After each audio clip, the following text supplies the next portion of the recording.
InsyaAllah malam ni kita akan mengupas tajuk yang keenam, iaitu jadilah seorang yang pemaaf, pada muka surat 32. Jadilah seorang yang pemaaf. Kita lihat daripada matan dari sini. Haddatsana Yahya bin Ayyub wa Qutaibah wa ibn Hujrin qalu haddatsana Ismail wa huwa ibn Ja'farin anil Ala'i an abihi an Abi Hurairah an Rasulillah sallallahu alaihi wasallam qala ma naqasat sadaqatun min malin wa ma zadallahu 'abdan bi'afwin illa 'izzan wa ma tawadha'a ahadun lillahi illa rafa'ahu Allah. Rawahu Muslim. Maksudnya telah menceritakan kepada kami Yahya bin Ayyub dan Qutaibah dan Ibnu Hujrin. Mereka berkata, telah menceritakan kepada kami Ismail, dan dia ini adalah anak kepada Ja'far daripada Al-Ala, daripada bapanya, daripada Abu Hurairah radhiyallahu anhu. Rasulullah sallallahu alaihi wasallam bersabda, sedekah tidak akan mengurangkan harta. Ma naqasat sadaqatun min mal wa ma zadallahu 'abdan bi'afwin. Allah Subhanahu wa taala pasti akan menambahkan kemuliaan kepada seorang hamba yang memiliki sifat memaafkan. Bertambah kemuliaan dia. Dan yang ketiga, tidak ada balasan kepada orang yang rendah hati kepada Allah SWT kecuali Allah SWT mengangkat darjatnya. Hadis riwayat Muslim, hadis yang ke-2588. Pengenalannya, salah satu kekurangan diri yang ada pada setiap manusia ini adalah sering melakukan kesalahan dan dosa, sama ada secara sedar ataupun tidak. Sebab tu dalam hadis tersebut, al-insanu la yakhilu anil khata' wa nisyan. Maksudnya manusia ni tidak sunyi daripada melakukan al-khata'u, kesalahan, wa nisyan, dan kelupaan. Ini sifat manusia. Dua kekurangan diri manusia inilah, iaitu melakukan kesalahan dan juga kelupaan, lupa tak. Manusia memerlukan cara untuk menutupi kekurangannya itu, khususnya dosa sesama manusia. Kalau dengan Allah Ta'ala kita bertaubat, insya-Allah dosa kita akan diampunkan. Adapun dengan manusia ini, kita kenalah melakukan cara-cara tertentu. Ketika orang lain melakukan kesalahan dan dosa kepada kita, kita diajar untuk memaafkan. Dan ketika kita melakukan kesalahan dan dosa kepada orang lain pula, kita diajar untuk meminta maaf. Jadi kalau orang buat salah kita, kita maafkan. Kalau kita buat salah kepada orang, kita minta maaf. Pemaaf bererti orang yang rela memberi maaf kepada orang lain. Sikap pemaaf bererti sikap suka memaafkan kesalahan orang lain tanpa sedikit pun ada rasa benci dan keinginan untuk membalasnya. Dalam bahasa Arab, sikap pemaaf disebut sebagai al-afu, yang juga memiliki erti bertambah, berlebih, penghapusan, ampun ataupun anugerah. Dalil Al-Quran dan Hadis tentang maaf ini dalam suratun Nisa ayat 149. A'udzubillahi minasyaitonir rajim. In tubdu khairan aw tuhbuhu aw ta'fu an su' فإن الله كان عفوا قديرا. Maksudnya jika kamu melakukan ataupun melahirkan sesuatu kebaikan atau menyembunyikan atau memaafkan sesuatu kesalahan orang lain, maka sesungguhnya Allah Maha Pemaaf lagi Maha Kuasa. Ya. Dalam dalil yang keduanya dalam surah Al-A'raf ayat 199, Khudhil afwa wa'mur bil 'urfi wa'rid 'anil jahilin. Maksudnya jadilah engkau pemaaf dan suruhlah orang mengerjakan yang ma'ruf serta berpalinglah daripada orang-orang yang bodoh. Ya, tiga. Allah Ta'ala suruh kita buat. Pertama, jadi orang pemaaf. Yang kedua, suruh orang buat benda baik. Kempen daripada orang. Ajak buat baik. Ya, kempen datang ke masjid contohnya tak. Dan yang ketiganya, berpalinglah daripada orang yang bodoh. Orang yang jahil. Jangan kita duduk sekali. Ya, kita bimbang bukan sebab apa. Orang jahil ini, dia ni kalau kita ni berpaling ni maksud janganlah kita berdebatlah dengan orang yang bodoh ni. Sebab orang yang bodoh, orang yang jahil ni dia tidak ada disiplin ilmu. Ya, sebab tu kalau orang alim, ya, kadang orang yang jahil ini dia ni mencabar tak, supaya ajak berdebat, ajak sebagainya. Kalau dia orang tolak pun tak nak. Bukan sebab apa, pertamanya ya disiplin ilmu tu dia tak ada. Bila tak ada disiplin ilmu, maka dia langgar semua. Kita bimbang kalau kita bicara tentang orang jahil ni. Ya, orang jahil ni dia bukan takut neraka pun, bukan takut Allah pun. Ya, kalau kita ajak dia semayang, kan cerita tentang kelebihan semayang, berdebat pada dia tentang kewajipan solat dan semayang ni tak. Dia marah lagi tak. Bukan risau apa. Kalau aku tak semayang pun, kalau aku masuk neraka pun aku, bukan kau. Kubur masing-masing kan. Tu yang kita risau lah. Jadi kalau macam ni tuan-tuan, tuan-tuan tinggalkanlah. Doakan yang terbaik untuk dia lah. Kita risau. Takut lagi dia bercakap, lagi jauh dia pada agama. Ini sebab tu kata tu berpalinglah daripada orang jahil. Kadang-kadang kita duduk kempen ajak orang cerita tentang kebaikan tak? Dia cakap macam ni maka tak apalah. Terima kasihlah tuan. Okey, kita pergilah. Selamatlah. Risau. Lagi kita bercakap kan, lagi jauh dia pergi pada agama. Ha? Aku ingat malaikat jaga neraka tu apa? Aku kawan aku tu. Aku buat kawan je dia tu. Oh, risau orang macam ni. Ya. Jadi sebab tu dalam ayat ni kami tahu dengan orang jahil ni tak payahlah sebab dia tak ada disiplin ilmu. Jadi tak guna pun. Ya. Kita nak berdebat dengan dia. Dalam sebuah hadis lain yang diriwayatkan daripada Ubay bin Ka'ab yang bermaksud, barang siapa yang didatangi saudaranya yang hendak meminta maaf, hendaklah memaafkannya. Apakah ia berada yang di pihak yang benar atau yang salah. Apabila tidak melakukan hal itu, yakni memaafkan, nescaya tidak akan mendatangi telagaku di akhirat. Hadis riwayat Al-Hakim, hadis 3161, hadis ini berstatus hadis dhaif. Ya, ada kesalahan yang mana boleh kita maafkan, ada kesalahan yang kita sukar untuk kita maafkan. Adapun hak memberi maaf itu adalah hak orang yang layak memberi maaf lah. Itu hak dia. Tak boleh kita nak kata bagus pada dia pula tak. Dari hadis pun hadis ini bersatu hadis dhaif lah. Jadinya bukanlah bermaksud kalau orang tu tak maafkan, ada benda yang boleh dia maafkan. Apa tuan-tuan? Ya, dia boleh maafkan tapi dia tak lupakan. Forgive but not forget. Ya. Rasulullah SAW ketika mana didatangi oleh Wahsy. Siapa Wahsy ni? Wahsy ni dia yang membunuh bapa saudara Nabi, Sayyidina Hamzah. Ya. Sayyidina Hamzah ni dia yang bunuh Asadullah tak. Ya. Dia bunuh tak apalah, adat dah. Kalau kita berperang mati kena bunuh, okey sebab adat dia begitu.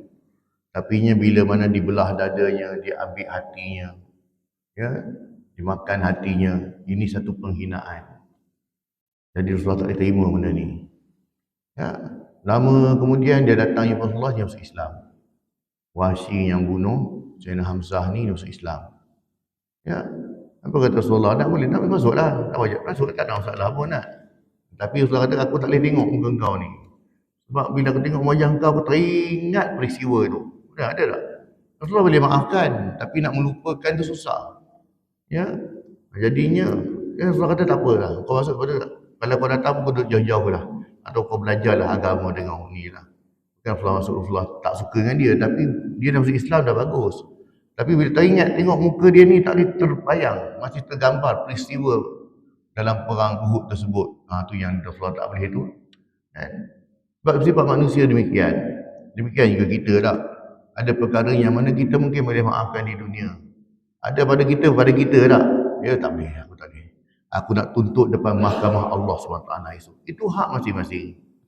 Cuma kalau kita esok di akhirat, kalau kita ni dah termasuk dalam kumpulan ahli syurga, disebabkan kita belum memaafkan orang, tunggulah sekejap. Sebab orang tu cari kita nak maafkan, minta maaf kan. Tapi apapun, memaafkan itu yang terbaik lah. Tapi hak masing-masing. Bukanlah kita kata mesti wajib hukum dia. Sebab masing-masing dia ini melibatkan personal. Kadang-kadang pada orang mungkin dia kata, kau maafkan dia pun, dengan dia pun. Tak, ada benda yang kita rasa something. Tapi apa-apa kita mengadulah pada Allah tak? Mengadulah pada Allah. Kita juga insan yang lemah, bukan kita kuat mana pun tak? Terangannya, meminta maaf dan memaafkan adalah perkara yang mudah diungkapkan dengan kata-kata. Ini sebabnya kenapa tadi orang tak boleh nak maafkan. Sebab cara dia minta maaf tu.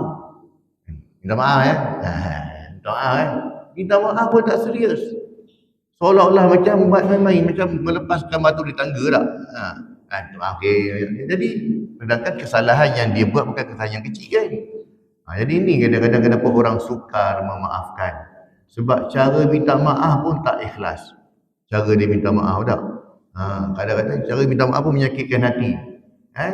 Kau tak minta maaf aku, esok kat akhirat tu jenuh teruk lah kau. Kau carilah aku esok. Jadi benda-benda macam ni lah. Jadi meminta maaf dan memaafkan adalah perkara yang mudah. Sebab cakap dengan mulut je. Diungkapkan dengan kata-kata. Tetapi sukar untuk melakukannya. Kita tidak perlu takut untuk meminta maaf apabila menyedari yang kita telah melakukan kesalahan. Memberi maaf juga merupakan amalan yang sangat mulia. Kerana siapalah kita untuk tidak memberi maaf. Bersyukurlah kerana mereka telah menyedari kesilapan mereka dan berani untuk meminta maaf. Ini bagi orang yang betul-betul ikhlas dalam dia meminta maaf. Jauhkan perasaan marah, ego dan dendam, kerana ia hanya akan membuatkan hati lebih sakit. Cara terbaik kita hendak mendapatkan kemaafan dan keampunan daripada Allah SWT ialah dengan kita sendiri memaafkan orang lain. Kita biasa memohon maaf dan bermaafan pada hari raya. Tetapi Allah SWT sentiasa mengampunkan hamba-hambanya. Dan bulan Ramadan adalah bulan yang paling banyak Allah SWT mengampunkan dosa manusia. Dalam hadis, diriwayatkan oleh At-Tirmizi dan juga Ibnu Majah, hadis ini satu hadis sahih.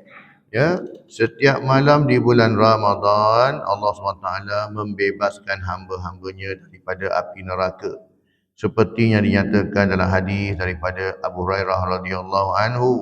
Nabi SAW bersabda yang bermaksud, dan Allah SWT membebaskan daripada neraka setiap malam. Macam mana Allah SWT boleh bebaskan hamba-hambanya dari neraka sedangkan kiamat pun belum? Mana ada orang masuk neraka lagi? Tapi macam mana setiap malam Allah Ta'ala boleh ampunkan pula? Atas takdir, qada dan qadar Allah, ada orang yang memang nama dia telah lekat dalam neraka. Memang dah ada. Walaupun dia ni pun budak lagi, masih kecil lagi. Nama dah tulis, dah siap dari neraka dah. Sebab itu takdir Allah. Nama dah ada dah. Ni ahli syurga. Dah ada siap dah. Ada yang baru budak tu, belum ke balik pun lagi, nama dah siap ada dah. Dia ni di syurga, dia ni ahli neraka. Yang tahu siapa? Hanya Allah Subhanahu Wa Taala sahaja. Malaikat pun tak tahu. Tidak ada siapa yang tahu. Jadi setiap malam di bulan Ramadan, nama-nama dah ada lekat dah. Ni ahli neraka, ni ahli syurga ni, setiap malam Allah ampunkan. Berapa ramai manusia ada di muka bumi ni? Kalau hari ni saja lebih kurang ada 6 bilion manusia tak? Yang beriman, yang masuk Islam berapa banyak? 1/3 ke 2/3? Lebih 1/3 yang masuk Islam kan? Jadi setiap malam. Bermula pada zaman Nabi Adam hingga Rasulullah SAW. Jadinya nama-namanya memang dah lekat, dah tersenarai sebagai ahli neraka. Ya, walaupun dia belum mati kan, makanya telah diampunkan oleh Allah Ta'ala. Dalam bahasa Arab, ada 3 kalimah yang membawa maksud ampun, maaf dan melupakan kesilapan. Ya, iaitu apa dia? Al-maghfirah, keampunan. Al-afu, kemaafan. As-safhu, melupakan. Ya, forget it. Firman Allah SWT dalam surah At-Taghabun ayat yang ke-14. Wa in ta'afu wa tasfahu wa taghfiru fa innallaha ghafurur rahim.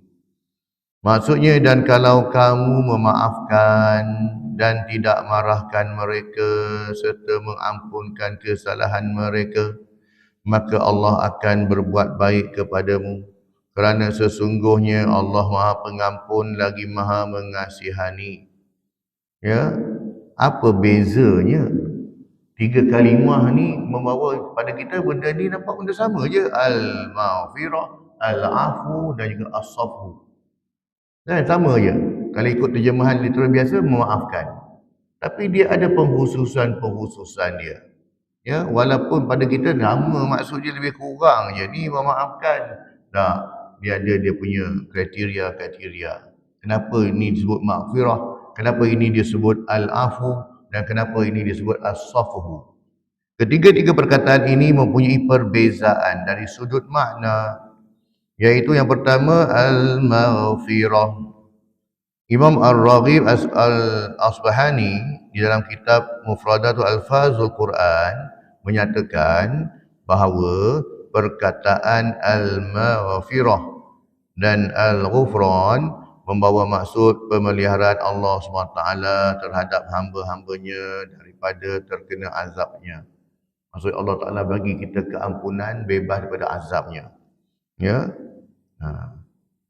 Al-afu pula, di dalam kitab Fiqhul Asma'ul Husna menyatakan bahawa al-afu adalah zat yang maha menghapuskan dosa-dosa dan memaafkan perbuatan-perbuatan maksiat. Ya. So apa beza antara al-maghfirah dengan al-afu? Ya, kita tengok lebih kurang je maksud dia. Ya.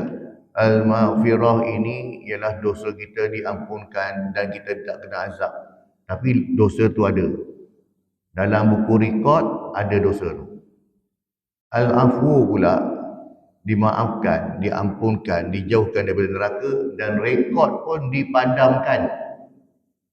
Tak ada, seolah-olah macam dia tak pernah buat pun benda tu. Tu yang kata al-afu tu tinggilah dia punya ni lah. Kalau maghfirah tadi, dosa kita diampunkan, Allah Ta'ala jauhkan kita daripada api neraka, tak kena azab, tapi rekod ada. Maksudnya kita pernah buat benda tu. Tapi al-afu clear, seolah-olah kita tak pernah buat pun. Kan, bersih, kosong dalam buku catatan, tak pernah buat pun benda tu. Ya. Syekh Abdul Rahman As-Sa'di dalam kitab Taisul Karimir Rahman ketika menafsirkan firman Allah SWT, innallaha la'afuwun ghafur. Ya, sesungguhnya Allah benar-benar maha pemaaf lagi maha pengampun. Kan, dahlah pemaaf pengampun pula, apa yang beza tu kan? Dalam surah Al-Hajj ayat 60. Beliau menyatakan bahawa Allah SWT memaafkan orang-orang yang berbuat dosa dengan tidak menyegerakan ke atas mereka serta mengampuni dosa-dosa mereka. Maka Allah SWT menghapuskan dosa dan bekas-bekasnya daripada mereka. Inilah sifat Allah SWT yang tetap terus ada pada zatnya yang maha mulia, dan inilah perlakuannya kepada hamba-hambanya pada setiap waktu, iaitu dengan memberi kemaafan dan keampunan. Makna inilah yang dimaksudkan dalam doa yang diajarkan Rasulullah SAW. Ya, kadang-kadang dengan sebab taubatnya manusia itu, ya, taubatnya manusia itu walaupun belum sempurna, Allah Ta'ala tahan azab.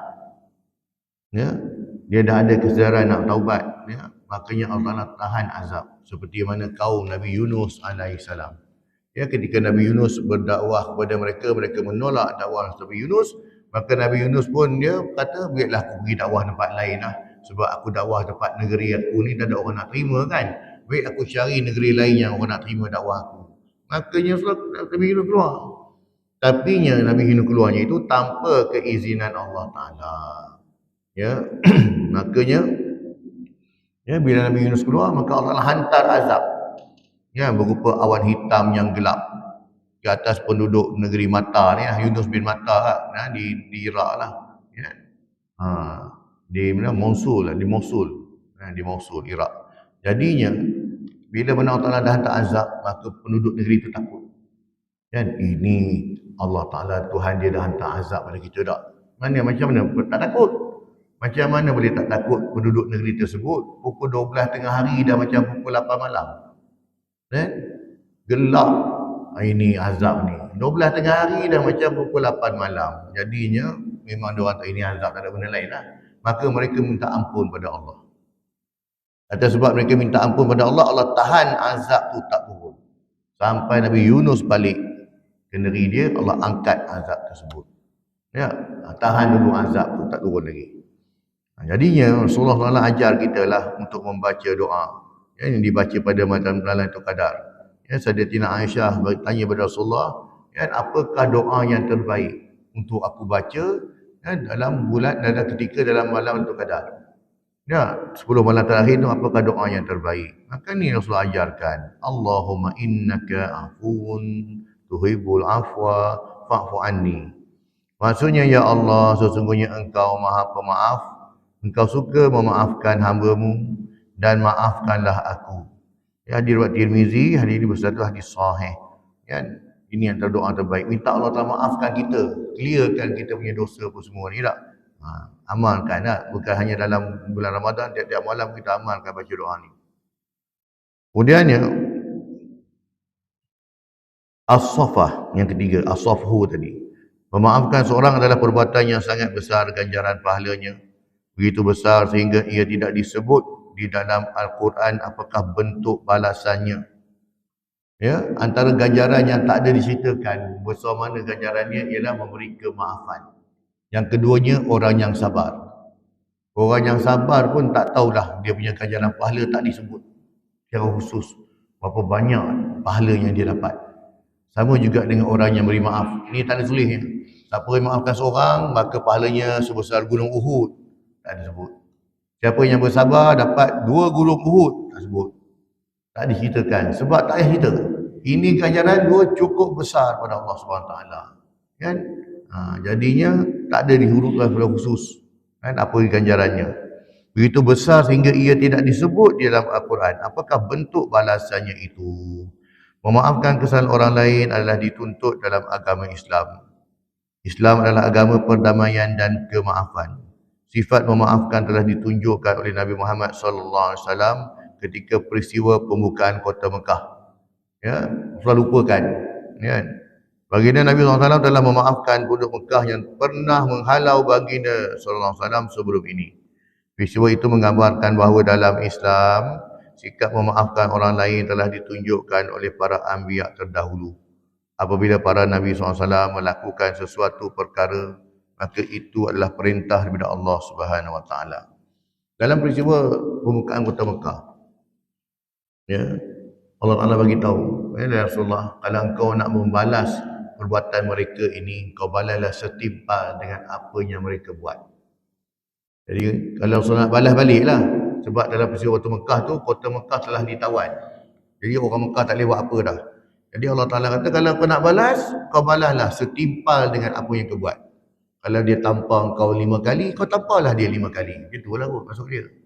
Tapi kalau engkau memaafkan, kata Allah Ta'ala, itulah yang terbaik.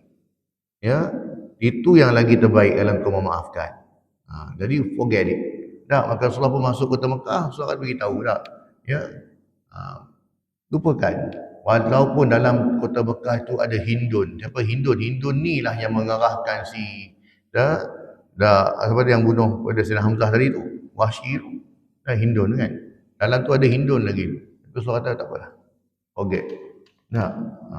Lupakan. Orang Mekah pernah mencaci maki, pernah memaki Nabi, pernah menghalau Nabi tak? Penduduk Mekah ni. Tak apalah. Kan? Itu lagi yang terbaik. Orang yang bersikap memaafkan orang lain, dia bukan daripada kalangan orang biasa-biasa. Sebab itulah andai kata ada orang berbuat salah dengan kita, dan dia tidak meminta maaf serta kita juga tidak memaafkannya. Nanti di akhirat kelak orang yang membuat salah dengan kita akan mencari kita semula, walaupun dia telah bertaubat ketika di dunia dahulu. Betul, di dunia dia bertaubat dengan Allah. Maka Allah Ta'ala kata, dosa dengan aku tak ada masalah lah. Dulu kau tak semayang ke, kau benar atas faktor kejahilan tuan-tuan. Dulu dia tak semayang, dia minum arak, dia berjudi atas faktor kejahilan. Bukan atas faktor dia dah tahu hukum tinggalkan solat berdosa besar, hukum minum arak tu berdosa. Dia tahu tapi dia buat juga, itu lain. Itu kes lain. Tapi orang yang melakukan dosa atas faktor kejahilan ni, maka tak Allah ampunkan terus. Ya. Dan dalam bab dosa kita dengan manusia, Allah Ta'ala tak boleh nak ampunkan. Sebab kena settle dengan manusia dulu. Ni yang tertangguh. Mungkin di dunia betul dia berubah. Macam zaman muda dulu, samsing tu tak? Kalah Sarip Dul dia punya samsing kan. Jahat ni. Tapi bila mana dia dah berusia, dia dah bertobat, dah berubah dah pun. Tikap dia tu tak? Makanya, ya, ada pun demikian, dosa dengan manusia, dia kena minta ampun dengan manusia jugalah. Ya, kalau dia ambil hak orang tu, dia kena pulangkan balik. Kalau tak jumpa macam mana? Ini cerita dulu ni, tahun 80-an ni cerita ni tak? Kan? Ni dah tahun 2000, dah tak jumpa sama-sama lagi dah. Mintalah ampun kepada Allah. Ya Allah, mudahkanlah urusan aku esok. Di hari akhirat, ya Allah, mudahkan urusan aku. Tak, kita pun dah berubah dah betul-betul kan. Minta itu je lah. Kan? Di akhirat esok, mudah kita dipertemukan dengan orang ini pun maafkan kita lah. Minta macam tu lah. Ketahuilah, ya, syarat taubat itu ada 4. Yang pertamanya menyesal dengan kesalahan, yang kedua berazam tidak mengulangi kesilapan tersebut, yang ketiga terus berbuat kebaikan. Dan ini dengan Allah. Syarat taubat dengan Allah 3 ni je. Tapi dengan manusia tambah lagi 1. Ya, iaitu terus berbuat kebaikan, dan jika melibatkan kesalahan kepada manusia, mohon maaflah ya kepada orang yang berkenaan. Maksudnya kalau dengan manusia dia kena minta halal lah. Kalau dia ambil ke, dia zalimi dulu, dia kena maaf, kena minta halal lah. Seandainya permohonan maaf yang dipinta daripada individu berkenaan tidak diterima, kita disarankan untuk meminta pertolongan orang tengah dalam usaha menyelesaikan perkara tersebut. Ya, dengan syarat kalau dulu kita ambil hak dia, kita pulangkanlah balik. Tak, macam mana dia nak maafkan? Kau dulu kau ambil hak aku. Kan? Tengok. Ya, gunalah, bincanglah cara baik. Sebab apa? Sebab kalau boleh biarlah selesai di akhirat. Ya, selesai di akhirat. Biarlah selesai di dunia. Kan? Tak payah jumpa di akhirat. Sebab di akhirat tu panjang cerita dia. Ya, jadinya selesai kat dunia siap-siap. Kan? Jadi pengajaran hadis ini, yang pertamanya, ya, sikap pemaaf ini membuatkan hati akan menjadi lebih tenang. Memaafkan, meminta maaf dan memberi maaf membuatkan hati kita rasa lebih tenang. Sebab kita dah tak tertanggung satu beban kesalahan. Tak? Tidak lagi itulah kita rasa bersalah je, kita rasa bersalah kan. Yang keduanya, wajah gembira ya dengan memaafkan. Ia akan membuatkan wajah kita ni mudah mengukir senyuman dan ceria kerana maaf yang dipinta dan diberikan. Memaafkan kesalahan orang lain amat baik kerana ia boleh mengubah segalanya. Ya, kadang-kadang Allah Ta'ala saja uji kita. Di waktu kita duduk cerita ke orang, kau ni minta maaf, memaafkan apa semua tak. Kadang Allah nak uji kita sendiri duduk dalam situasi tersebut. Sebab tu tuan-tuan, yang kita malam-malam pun kita sikap maaf. Dan sebelum tidur tak, memaafkan, ya Allah, aku maafkan kesalahan semua orang. Ya, maafkan kesalahan semua orang. Terutama kalau suami, kesalahan isterinya. Takut-takut suami tu tidur terus. Tak sempat nak bangun. Tak? Kita kadang-kadang kalau suami isteri biasalah. Sedangkan lidah lagi tergigit tak? Jadi kadang-kadang kita kata, geram marah pula gitu tak? Jadi kata, sebab suami ni kuasanya veto besar. Reda Allah Ta'ala terletak pada reda suami. Jadi memaafkan. Kan? Kalau isteri pun sama, sentiasa minta maaf. Ya, sentiasa minta maaf. Jadi kalau betul lah ya. Kalau isteri pergi dulu tu tak apa dah juga, sebab suami hidup lagi, dia boleh memaafkan kan, dia masih hidup. Tapi kalau suami pergi dulu ni, bimbang takut tak sempat minta maaf, ya. Jadi masalah kita pula. Jadi sentiasalah minta maaf, ya, jangan tunggu hari raya je, ya. Ketiganya, memaafkan membersihkan hati, ya. Sikap memaafkan dan mahu meminta maaf dapat menghilangkan rasa dendam dalam hati kita, ya. Sebab mungkin di luar wajah kita ceria okey, tapi dalam diri kita, hati kita ada sifat dendam. Sebab apa? Sebab kita tidak memaafkan, kan? Jadi kita positif lah, kan? Kalau Rasulullah tu, ya, boleh maafkan hamba-hamba atau maafkan umatnya lah, kan? Makanya kita ambil contoh Nabi. Ada orang cakap, itu Nabi bukan aku bukan Nabi. Yalah, paling kurang kita ikutlah contoh Nabi. Nak ikut contoh siapa lagi? Takkan nak ikut contoh Abu Jahal, Abu Lahab. Contoh Nabi lah kita nak ikut, kan? Paling kurang kalau tak ikut contoh Nabi pun, ikutlah contoh para sahabat, ya, yang mereka ini memaafkan, kan? Yang keempatnya, ya, memberi maaf menyembuhkan penyakit hati. Menerusi maaf, kita dapat mengubati segala perkara yang berlaku dalam hati kita, ya. Sebab dalam hati kita ni macam-macam pencampuran, macam-macam perasaan. Sebab tu disebut ya muqallibal qulub, sabit qulubana, ataupun sabit qalbi ala dini. Hati kita ni sentiasa berbolak-balik, gundah gulana. Bila kita tak ikat diri kita dengan agama, bila kita tak ikat diri kita dengan agama, maka hati kita tak tenang. Ibarat kapal yang mana tumbang ambing di lautan tanpa sauh. Nah, kapal yang tak ada sauh ni dah, ya, kejap sana kejap sini, ikut dia lah, dia tak terikat. Ataupun kita sebut sebagai layang-layang, kan, yang terputus talinya dah, dia tak terikat. Jadi sebab tu kenapa orang yang bila mana dia jauh pada agama, hidupnya pun dah kelang kabut, ya. Kalau dia orang yang senang pun, hati dia tak tenang, kan? Sebab sakinah, ketenangan ini Allah Ta'ala yang akan campakkan perasaan tenang ini kepada hamba-hambanya yang soleh, hamba-hambanya yang baik. Ini Allah Ta'ala akan campakkan perasaan sakinah, ketenangan. Ini sifat ni tak ada bagi orang jauh pada agama Allah. Kita tengok, orang tu kaya lah, kereta dia bersusun lah, tiap bulan pergi honeymoon sana, honeymoon sini dah. Tapi jiwa dia tu, sebab agama tak dekat dalam diri dia, dia buat apa benda pun dia akan rasa tak puas. Ibarat minum air laut, no? Dia rasa tak ada makna pun kekayaan dia, sebab dia tak, agama jauh, ya. Jadi bila mana orang yang mana taat perintah agama ni, dia taat perintah agama, maka Allah Ta'ala akan campakkan ketenangan dalam hati dia. Sonok je. Padahal kita tengok engkau ni tak adalah kaya mana pun, tapi hati bahagia. Kita, tuan-tuan, kita hidup ni sebenarnya kita nak hati kita bahagia je, tak? Ada anak-anak, ya, isteri yang baik, kawan-kawan yang baik, jiran yang baik, tak? Kita nak hati kita. Tujuan kita didik anak supaya anak tu tak bagi serabut pada kita, tak? Anak-anak jadi anak yang baik, tak? Alhamdulillah, tenang hati aku, tak? Isteri-isteri yang baik, kawan-kawan, tempat kerja yang baik, tak? Ini kadang-kadang bila pergi kerja, tempat kerja pun serabut, tak? Sebab apa? Ya, jauh pada agama, kan? Hati pun tak tenang, nak kerja pun tak seronok. Jadi itulah, ikatlah diri kita dengan agama, Allah Ta'ala akan campakkan ketenangan, kan? Relax, ya, hati bahagia je. Yang kelimanya, orang yang memberi maaf, doanya dimakbulkan oleh Allah SWT, kan? Sebab apa? Sebab hatinya cantik, hatinya bersih. Sebab memaafkan ini ialah orang-orang yang berjiwa besar, ya, orang yang berjiwa besar. Jadi ini bukan tadi tak, bukan orang biasa-biasa dapat memaafkan, ya. Yang keenamnya, memaafkan akan menyebabkan ikatan persahabatan atau persaudaraan dapat dijalinkan semula.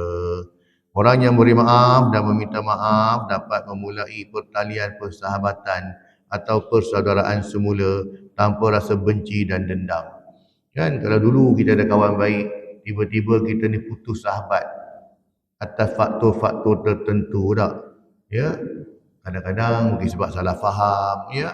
Kadang-kadang mungkin ada sebab yang dia terasa hati dengan kita, tak? Maka jauhlah kita pada sahabat kita tu. Maka bila mana kita jumpa balik, saling memaafkan, kita minta maaf pada dia, dia pun maafkan kita, dia pun minta maaf kita, tak? Terjalinlah semula tali persahabatan tu. Ya? Sebab susah tuan-tuan, kita sebut tentang maaf ini, dia very very personal lah. Sebab tu dia kata tadi tak?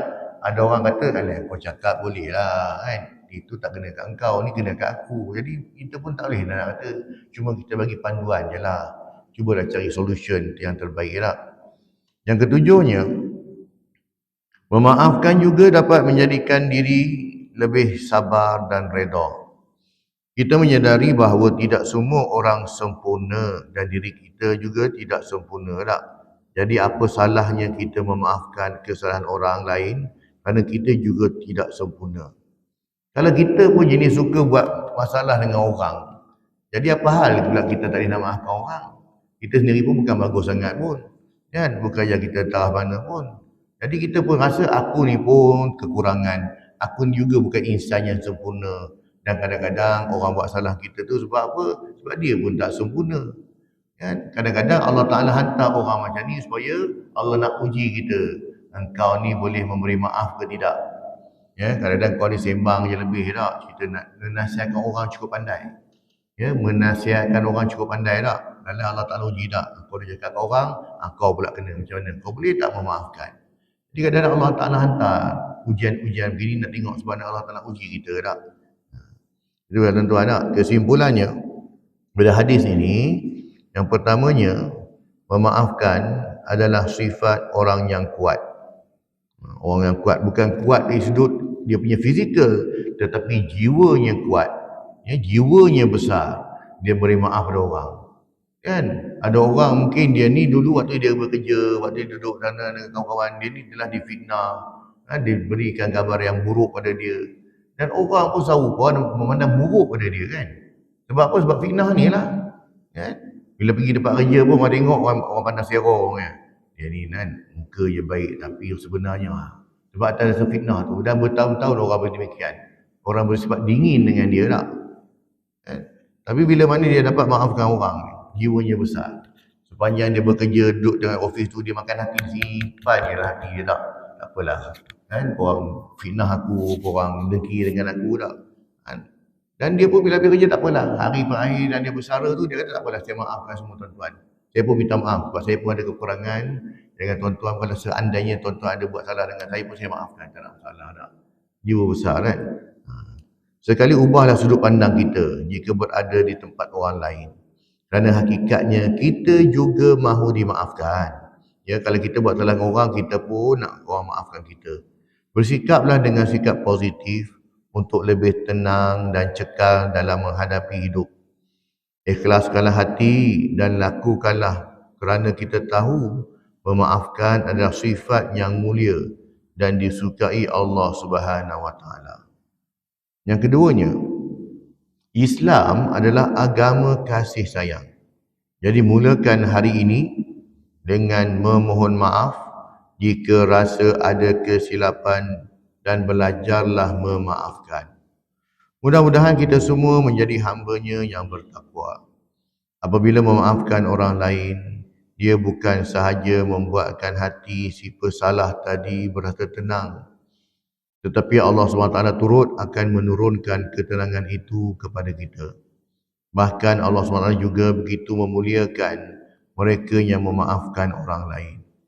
Kan? Terutama ya, kita kena jaga ialah minta maaf pada tu mak ayah kita lah.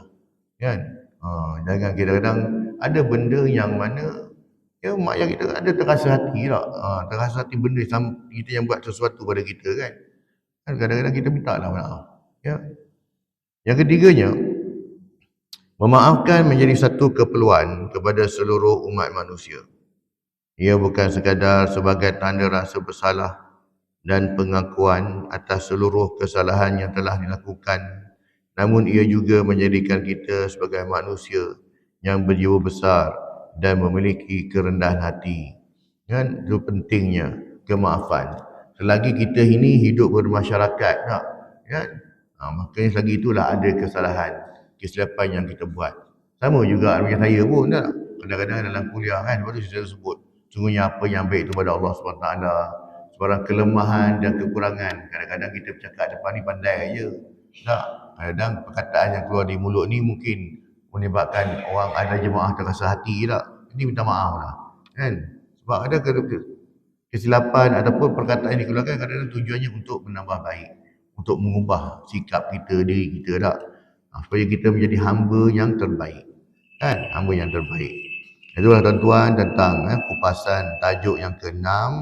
Ya, insya-Allah pada kuliah akan datang kita akan masuk pada tajuk yang ke-7 iaitu tekun bekerja.